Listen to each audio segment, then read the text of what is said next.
서울시청 맞은편에 보면 서울시청 광화문이 우리나라에서 가장 중심가잖아요. 시청 맞은편에 딱 보면 아주 특이한 건축물이 하나 있습니다. 성공의 대성당, 대한성공의 주교자 성당이라고 해요. 성공의 제일 높은 대표가 주교인데 그 주교 자리가 있는 성당. 건축이 특이합니다. 외관 모양이 긴 십자가 형태로 되어 있고요. 건축 양식으로 따지면 로마네스크 양식이라고 해요. 그래서 서울의 도심에 있는 여러 건물들이 콘크리트 또는 유리, 초현대식 건물이 점점 늘어나는 가운데 수백 년 전에, 거의 1000년 전에 서유럽에서 유행했던 아주 오래된 양식 스타일의 건물이 존재한다는 것 자체가 저희들한테는 새로운 느낌을 주고, 또 현대적인 것 속에서 현대적이지 않았던 전통의 느낌과 힘을 느낄 수 있어서 굉장히 소중합니다. 여러분은 가면 한번 이렇게 들려보세요. 아무나 들어갈 수 있고, 그것도 주변에 사제관 같은 것들이 우리나라 전통 가옥으로 돼 있어 또 색다른 맛을 줍니다. 우리 교회도 올해 NCCK에서 아시아 주일 예배를 5월 달에 저 성공의 성당에서 드렸어요. 그래서 우리 교인들 여러 명이 가가지고 함께 예배도 참여하고 또 같이 은혜도 받고 그랬습니다. 저 내부를 보면 좀 특이한 게 천장은 목조로 되어 있고요. 그리고 안에는 기둥들이 돌로 아치 형태로 되어 있고, 밖에는 또 큰 돌로 이루어져 있어서 굉장히 묵직한 그런 느낌을 줍니다. 그런 느낌을 주는 것에 반해서 저 건물의 역시 백미는 제단에 있어요. 제단이 보면 불을 켜고 보면 황금색으로 모자이크가 되어 있습니다. 황금색은 영원한 상징, 영원, 변하지 않는 영원한 신적인 그런 상징으로 되어 있고요. 저게 불을 켜면 굉장히 아름답습니다.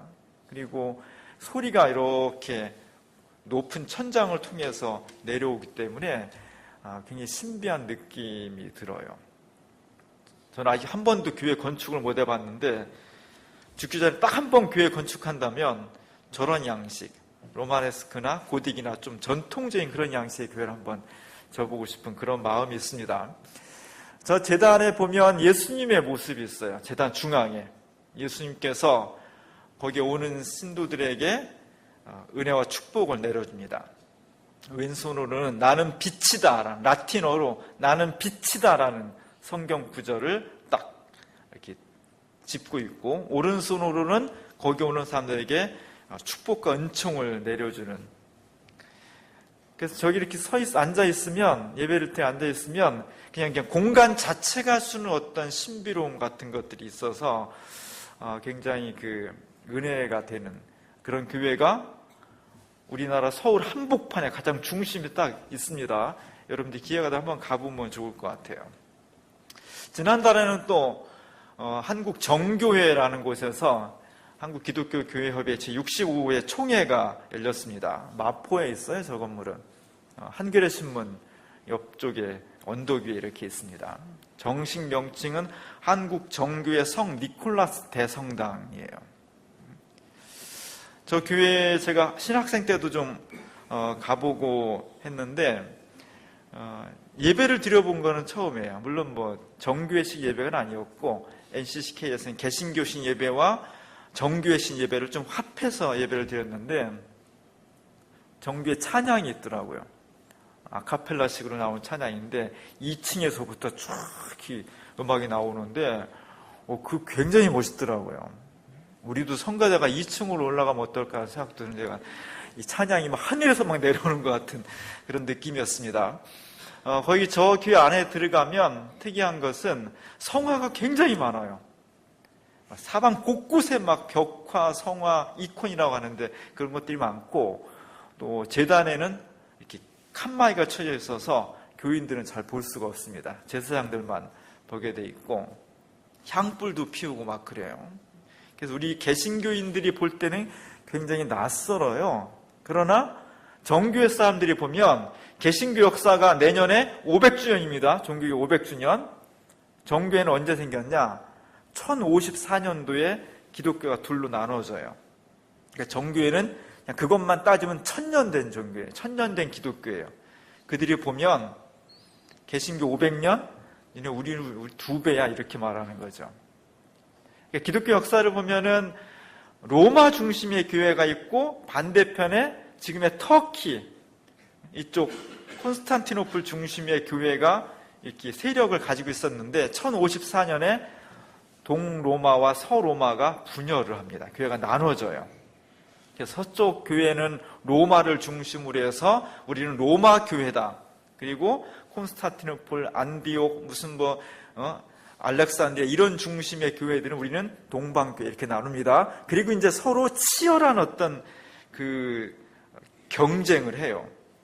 그 첫 번째 경쟁은 뭐냐면 용어를 누가 먼저 선점하냐는 거예요.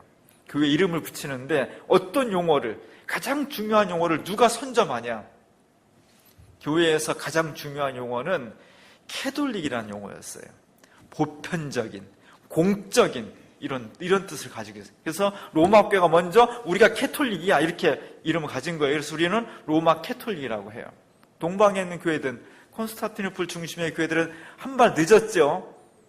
그래서 그 다음 중요한 용어를 막 찾는 거예요. 그것이 오스독스라는 용어를 찾아요. 정통의 교회.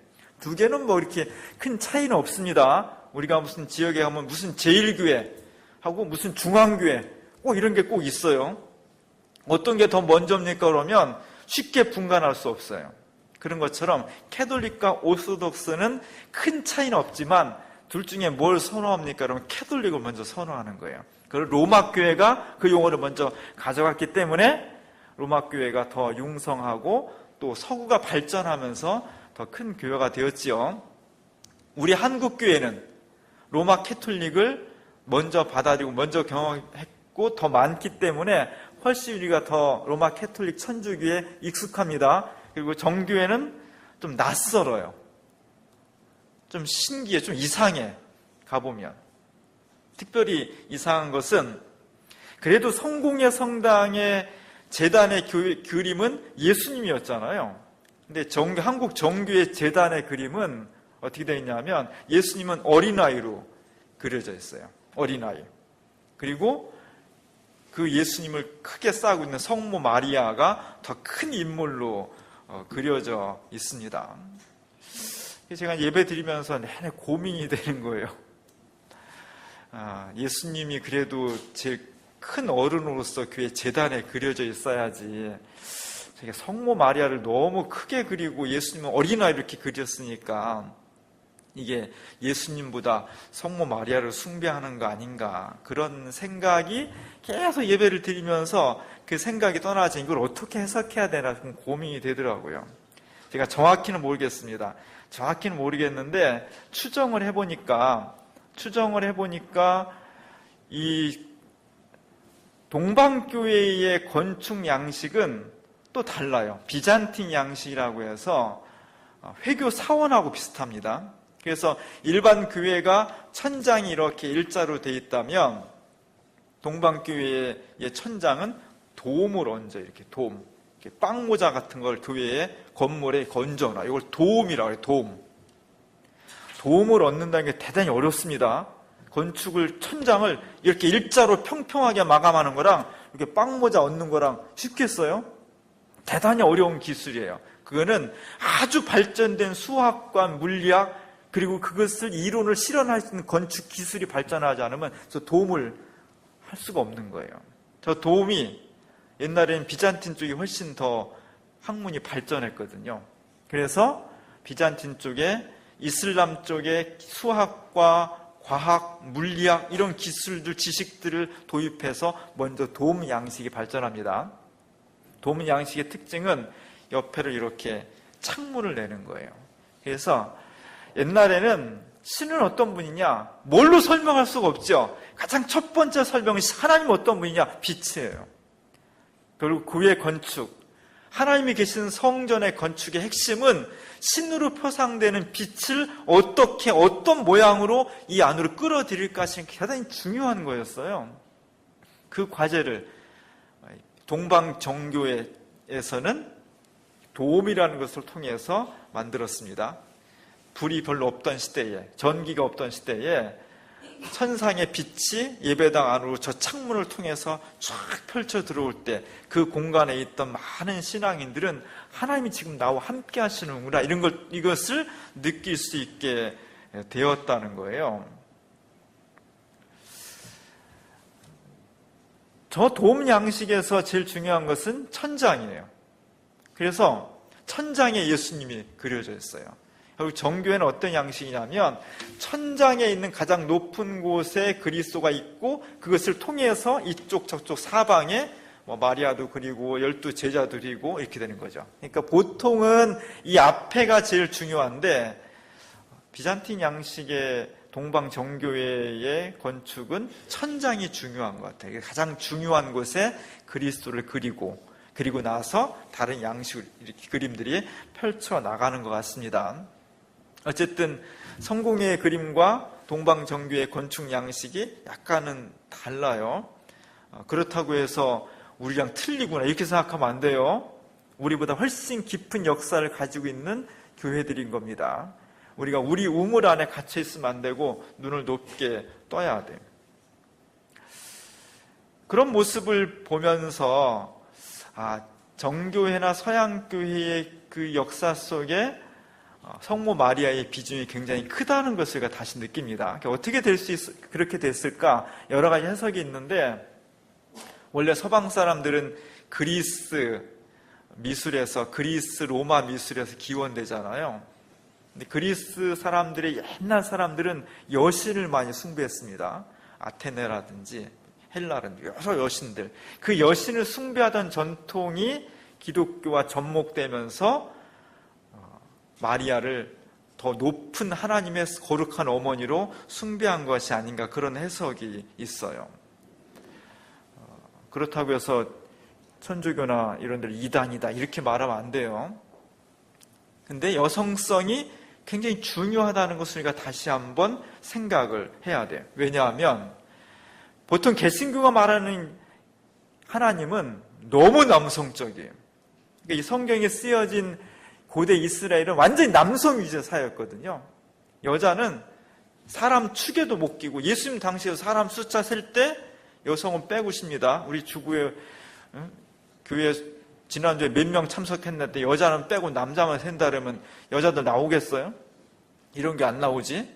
옛날엔 그랬다는 거예요. 그만큼 성경 시대는 남자 위주예요. 그래서 이걸 잘 봐야, 잘못하면 여성을 비하하고 여성을 무시하는 근거로 성경이 이용될 수 있습니다. 그래서 하나님은 성이 없으신 분인데 어느 순간 벌써 하나님이 남자가 돼버렸어요.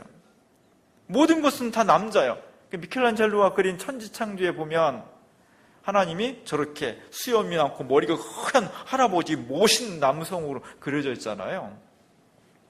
저런 것들이 너무 기정사실화되면 하나님은 남성, 예수님도 남성, 모든 게 다 남성 위주의 사회 구조 속에서 여자는 아무것도 아닌 게 돼버려요. 그래서 지금도 21세기 한국 교회에서 여성은 잠잠해야 돼, 여성은 나서지 말아야 돼, 여자는 목사가 되면 안 돼, 이런 해괴한 논리가 아직도 횡행하는 것은 너무 지나치게 기독교가 그동안 남성 위주의 종교로 행해졌기 때문에 이런 어이없는 일들이 지금도 이루어지고 있는 겁니다. 그런 면에서 남성 위주의 사회 속에서 여성성을 다시 한번 중요시하고 재발견한다는 것은 대단히 중요한 의미가 있어요. 그것이 꼭 마리아를 저렇게 높여야 되는 거냐? 그렇지는 않지만 초대교회의 마리아나 막달라 마리아나 여러 여성들의 지도력이 굉장히 컸었는데 그것이 2000년 기독교 역사 속에서 축소되었다는 것은 분명해요. 그런 점들 우리가 잘 감안해서 봐야 됩니다. 그럼에도 불구하고 크게 보면 오늘 성경 말씀에서 요셉과 마리아라는 두 사람 입장으로 딱 보면 마리아는 그동안 2000년 기독교 역사 속에서 굉장히 많이 확대되고 중요시되어 온 반면에 예수님의 아버지인 요셉은 거의 저평가되어 있죠. 오히려 훨씬 더 저평가되어 있습니다. 오늘 그런 면에서 오늘 본문을 다시 한번 봐야 될 필요가 있어요. 사실 요셉은 예수님 12살 때 성전에서 예수님 잃어버렸다가 찾아보니까 성전에 있었더라. 요때 이후로 요셉은 거의 등장하지 않습니다. 그러니까 일찍 사망했거나 뭐 이런 추측이 가능한 거죠. 그리고 기독교 역사에서 가장 중요한 부분은 예수님 십자가 달려 돌아가시기 전후의 모습이에요. 그것이 신약성의 핵심이에요. 나머지는 그 뒤에 덧붙여진 거예요. 근데 예수님 십자가 달려 돌아가실 때 요셉이 있지 않았기 때문에 별로 기록이 안 돼 있어요. 그래서 요셉은 별로 중요한 인물로 등장을 하지 않습니다. 오히려 요셉은 언제 어디에 더 많이 살아있냐? 전설의 고향에 많이 살아있어요. 어떤 전설이냐면 요셉은 원래 할아버지였다는 거지. 결혼 못한 할아버지로 늙어가는 호렙이었는데 그 동네에 젊고 아름답고 너무너무 모든 남성이 흠모하는 마리아라는 여성이 결혼하게 돼 있는데 이 결혼한 배필을 하나님께 정하셨다는 거예요. 그래서 성전에 와가지고 마리아랑 결혼하고 싶은 모든 남자는 다 자기가 가지고 있던 지팡이를 다 제단에다 놔서 거기서 싹이 나는 사람이 하나님이 정하신 마리아의 배필이다. 그리고 사람들이 다 났는데 나이 많은 요셉은 양심이 있어서 안 놓고 있다가 너 왜 안 놔? 그래가지고 알겠습니다. 놨는데 요셉의 지팡이에서 싹이 났다는 거예요. 그런 전설의 고향이 그 유대에서 오랫동안 전해 내려왔기 때문에 그 뒤로 대부분의 모든 그림에서 요셉을 어떻게 그렸느냐? 나이 많은 할아버지로 그려져요. 그래서 우리가 다 알고 있는 목공장의 요셉과 어린 예수라는 조르주 라뚜르의 그림도 그렇고 카라바조의 이집트로 피난 가는 성 가족이란 그림도 그렇고 여러 그림 속에서 요셉의 모습은 마리아는 너무 예쁜데 너무 예쁘고 젊은 데 비해서 요셉은 힘없고 나이 많고 늙은 그런 할아버지 모습으로 그려지게 됩니다. 이런 모습 속에서 요셉은 정말 어떤 분이었을까? 사실 소수지만 어떤 화가는 또 요셉을 굉장히 건장한 모습으로 그린 화가도 있어요. 엘 그레코라는 화가는 예수님의 아버지 그 요셉을 굉장히 젊고 키도 크고 힘도 세고 어린 예수님이 두려워할 때 딱 팔로 안아서 단단히 보호해주고 든든한 그런 모습으로 그렸습니다. 그런 화가도 소수는 있어요. 중요한 것은 요셉이 정말 늙고 힘없는 노인이었냐 아니면 저렇게 건장한 그런 보호자, 든든한 보호자, 그리스도의 보호자 아버지였냐. 사실 이게 중요한 건 아니고요. 나이 많으면 어떻고 젊으면 어때? 이게 중요한 게 아니고 왜 하나님께서는 그 당시에 수많은 남성들 중에서 요셉이라는 그 한 사람을 딱 집어가지고 사실 특출날 것이 없었는데 이 사람을 집어서 예수 그리스도를 이 땅을 구원할 메시아를 그 가정에 맡겨서 그로 하여금 양육하게 했는지 도대체 하나님 마음에 요셉은 어떤 점이 마음에 들어서 예수 그리스도의 아버지가 되었는지 그 점이 중요한 겁니다. 그래야만 오늘 우리들 속에도 요셉과 같은 성품을 우리가 닮아야만 이번 성탄절에 그리스도가 탄생할 수 있는 거죠. 요셉과 정반대로 우리가 하나님 눈에 받게 난다면 어떻게 그리스도가 우리 가운데 오실 수 있겠습니까? 오늘 성경 말씀에는 그렇게 잘 드러나 있진 않지만 요셉이라는 메시아의 아버지가 될 수 있었던 요셉의 두 가지 자격이 나와 있어요. 하나는 요셉은 굉장히 인격자였다는 겁니다. 오늘 18절 19절에 보면 자기가 여러 가지 어려운 과정을 거쳐서 마리아랑 결혼하게 돼 있으니까 얼마나 가슴이 막 뛰었겠어요. 결혼 날짜가 다가올수록 가슴이 쿵쾅거리고 이제 마리아와 함께 정말 행복한 가정을 이루면서 모든 사람이 부러워하는 그런 인생을 살아야지 잔뜩 기대하고 있을 때 청천벽력과 같은 그런 소문이 들려왔죠. 어떤 소문? 마리아가 임신을 했다는 거예요. 요즘에는 별로 이게 큰 흉이 안 되지만 2000년 전에 남성 가부장제 사회에서 결혼을 앞둔 여성이 이 남자 아니고 딴 남자랑 해서 임신을 했다. 이거는요 돌로 맞아 죽을 죄예요. 그리고 그 소식을 들은 요셉은 얼마나 힘들었겠어요? 얼마나 실망했겠어요? 얼마나 허탈하고 얼마나 분노했겠습니까? 악한 사람, 악한 시대, 그 특징은요, 자기 잘못은 끝없이 감추려 하고 오리발을 내밀고 남의 요만한 잘못에 대해서는 막 대서특필하고 옥상에 올라가서 크게 떠드는 시대가 악한 시대고 악한 사람이에요.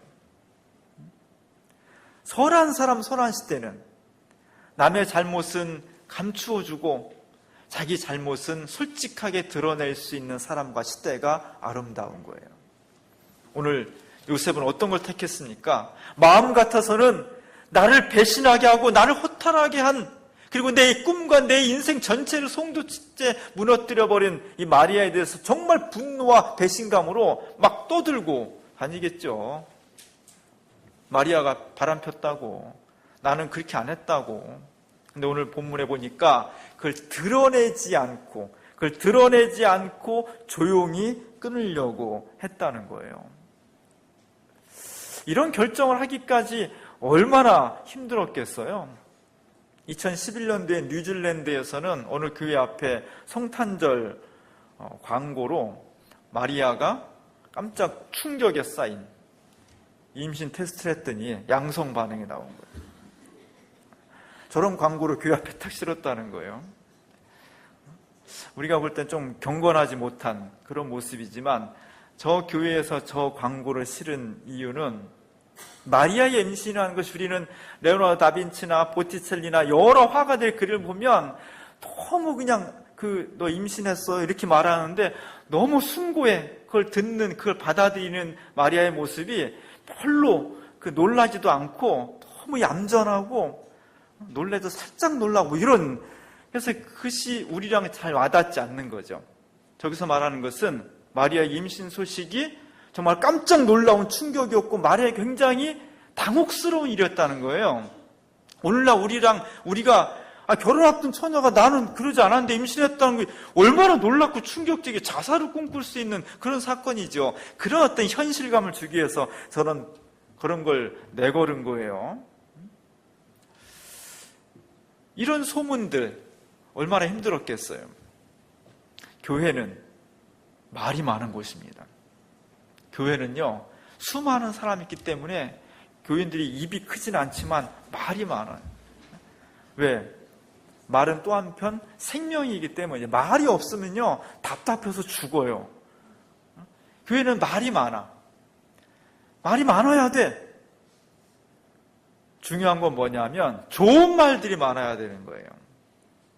남을 칭찬하는 말, 이거는요, 남을 좋게 말하는 것은 나중에 보니까 그게 좀 과장됐고 사실이 아니었어. 그래도 크게 문제가 되지 않아요.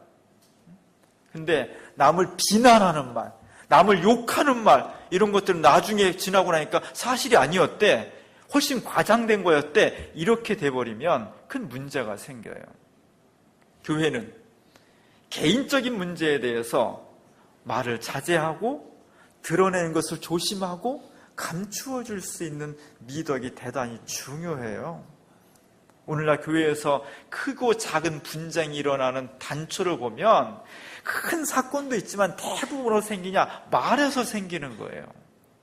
하지 않아도 될 말, 잘못 알고 한 말, 사실이 아닌데 떠들은 말, 남의 부끄러운 부분을 감추어주고 드러내주지 말아야 되는 덕이 있어야 되는데 그걸 막 다 드러내는 말, 이런 것들 때문에 교회가 상처를 받아요.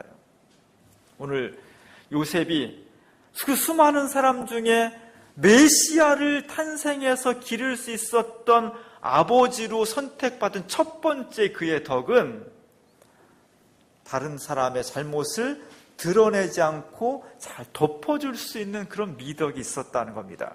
이것이 교회에서 대단히 중요해요. 두 번째로 요셉의 미덕은 그는 정말 신앙인이었어요. 이 사람이 얼마나 고민이 많았겠어요. 오늘 20절에 보면 이 일을 생각할 때 주의 사자가 꿈에 나타났다는 거예요. 물론 본문에 그냥 요셉이 아주 쿨하게 나옵니다. 생각 딱 하고 알겠습니다. 그냥 저 떠들지 않고 그냥 제 아내로 맞이하겠습니다. 이렇게 쿨하게 나오지만 실제 그렇겠냐고. 막 가슴에 부풀었고 결혼 날짜만 손꼽아 기다리고 있는데 청천벽력같이 마리아가 임신했대. 확인해보니까 사실이래. 오늘 이 말씀 속에 딱 있는 거예요. 이 일을 생각할 때, 이 일을 생각할 때는 몇 글자로 되어 있지만 그 속에는 요셉의 고민과 갈등과 분노와 허탈과 좌절 이런 것들이 아주 깊게 깊게 들여져 있는 거예요. 오늘 주부에 있는 맹스의 그림처럼 요셉이 지금 고민을 하고 있습니다. 그의 몸은 건장해, 노동으로 단련된 건장한, 핏줄 있고 뼈가 강하고 살이 막 탄력이 있는 그런. 그런데 이미 그는 노동하는 톱을 놓고 있고 목수의 재료들을 그냥 손에 놓고 있어요. 그리고 시름에 잠겨서 손을 턱에 괴고서 깊은 고민에 빠져 있습니다. 얼마나 많은 말들을 밤을 새며 얼마나 일손을 놓고서 허탈한 마음으로 이걸 어떻게 처리해야 되나, 이걸 어떻게 하지? 그래, 내가 할 수 있는 최선의 일은 소문내지 않고 마리아를 내가 끊는 거야, 파혼하는 거야. 그것이 내가 할 수 있는 최선의 방법이야. 여기까지 생각이 이르는 겁니다. 근데 꿈속에서 천사가 나타났다는 거예요. 얼마나 고민을 많이 했으면 꿈속에 천사가 나타나겠어요. 그 꿈속의 천사가 이렇게 말하는 겁니다. 마리아가 잉태한 것은 성령으로 잉태한 거다. 그러니까 너무 걱정하지 말고 그를 데려다가 아내로 삼아라. 이런 말씀을 전해주었다는 거예요. 우리는 이미 어렸을 때부터 성령으로 잉태하사 입에 닳도록 다 알고 있죠. 그러나 2000년 전에 성령으로 잉태한다는 말을 들어보지도 못한 요셉에게 마리아가 임신한 것은 성령으로 잉태한 거야. 걱정하지 마. 그냥 아내를 데리고 와 살아. 이런 말을 했을 때 그것이 받아들일 수 있겠냐고요. 그가 알고 있는 상식, 그가 알고 있는 과학적인 체험 이런 거로 보면 받아들일 수가 없는 거예요. 그럼에도 불구하고 오늘 요셉은 그 하나님의 뜻을 받아들였다는 거예요. 이게 중요한 겁니다. 내가 가지고 있는 상식과 내가 가지고 있는 경험, 내가 가지고 있는 지식에 의하면 이거 있을 수 없는 일이지만 하나님께서 나에게 말씀하시고 하나님이 그렇다고 하셨을 때 내 전체의 경험과 지식과 상식을 과감하게 내려놓고 하나님 뜻에 내 생애 전체를 맡기고 실행하는 것, 순종하고 따르는 것, 이것이 중요한 거예요. 요셉은 다른 사람들처럼 그렇게 뛰어난 인물은 아니었습니다. 독특하거나 두드러진 인물이 아니었습니다. 그럼에도 불구하고 하나님께서 메시아를 탄생할 가정으로 누굴 지목할까? 수많은 그 시대의 사람 중에 나사렛 촌구석에 이름 없는 목수 요셉을 선택한 가장 중요한 이유는 그가 하나님이라면 자신의 모든 것을 포기하고 그 뜻에 순종하고 따르고 믿을 수 있는 신앙이 있었다는 거예요. 이게 중요한 겁니다. 신앙은 어떤 것을 지식으로 알고 모르냐의 문제가 아니라 하나님의 뜻이라고 여겨졌을 때 내가 내 목숨을 걸 수 있느냐 문제예요. 내 인생 전체를, 내 미래 전체를 그 앞에서 조용히 내려놓을 수 있느냐의 문제예요. 오늘 요셉은 그 일에 합당했다는 거예요. 오늘 2016년 성탄절을 앞두고 있습니다. 예수 그리스도 메시아가 우리 가운데 탄생했으면 좋겠어요. 내 삶 속에, 내가 몸담고 있는 가정 속에, 우리가 살아가는 이 사회와 역사 속에 메시아가 정말로 탄생했으면 좋겠습니다. 메시아가 어떤 곳에 오실까? 오늘 본문에서는 딱 두 가지예요. 한 가지는 우리가 정말 인격적인 모습으로 하나님 앞에 바로 서야 되는 것. 특별히 다른 사람의 아픔과 부끄러운 것을 드러내지 않고 감춰주고자 하는 그런 마음들이 공동체 속에 있을 때 그 사람이 하나님 마음에 합당한 사람이에요. 또 하나는 내 상식과 기준엔 틀리지만 하나님 뜻이기 때문에 내가 전적으로 주님께 모든 것을 맡기며 따르겠습니다라는 결단, 이 믿음, 그 믿음 속에 예수 그리스도가 탄생하는 겁니다. 이제 성탄절이 한 주 앞으로 다가왔습니다. 어떤 모습으로 어떻게 그리스도가 내 안에 오실지 모르겠지만 이번 성탄 정말 메시아가 우리 가운데 탄생할 수 있길 바랍니다. 내 마음을 닫고 내 신앙을 다시 한번 추스리면서 주님이 내 가운데 오시기에 부족함이 없도록 오늘 요셉처럼, 우리가 요셉같이 아무것도 아닌 사람들이지만 정말 요셉처럼 우리의 덕을 서로 세우고 믿음의 반석을 굳건히 가진다면 다음 주일 성탄주의를 맞이해서 이 땅에 평화를 주시고 생명을 주시기 위해서 오시는 예수 그리스도가 우리 가운데 탄생하실 수 있을 것입니다. 성탄의 놀라운 은총이 우리가 대림절 기간 동안에 열심히 주님의 오시는 모습을 준비해서 정말 2016년에는 내 삶 속에, 우리의 가정과 일터 속에, 우리의 사회 역사 속에 메시아가 정말 오셔서 어둠을 빛으로 바꾸고 죽음을 생명으로 바꿔나갈 수 있는 놀라운 역사가 일어날 수 있길 바랍니다. 요셉과 같은 놀라운 신앙이 우리 가운데 있을 수 있기를 주님의 이름으로 간절히 축원합니다.